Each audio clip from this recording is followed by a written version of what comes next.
E Baseball International School está conta com mais muita que quer sim jogar beisebol.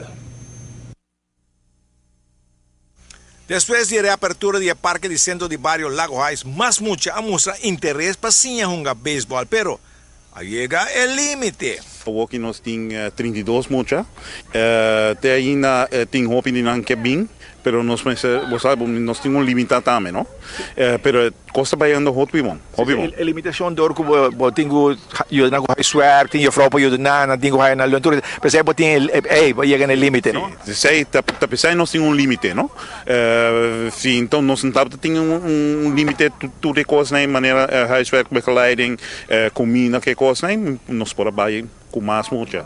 Sim. E huiswerkbegeleiding está baiando positivo? Então hopi bom, então hopi bom para sobre botar progresso de muito lang também, não? Para sobre as que meneer e vrouw nang die escola nang, nós temos bom contato com nang e não tem positiva reação de bem, não? Para sobre muito lang que tá atrás com nang stof que costa, né?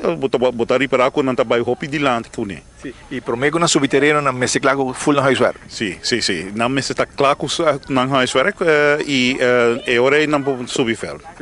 E agora que os coaches não botem insuficiente, nós somos aqui não suficiente e botem algum aluno de top sport também está trabalhando que não, como é que está bom, sempre nós precisamos mais coach, não?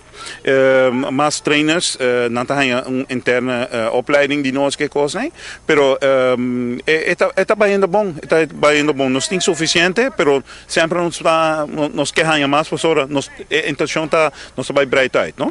Sim, porque eu botem hobby muito, mas cada dia depois um grupo chiquito para saber como vai na ordem, não? Sim, exatamente. It's on the head. Pero Tony, happy quando vai ter o? Me estou contento, porque eu me smile mi cara, me tenho hope em dia para ajudar emocional que hope coisa vai bom, que full organização que coisa, né?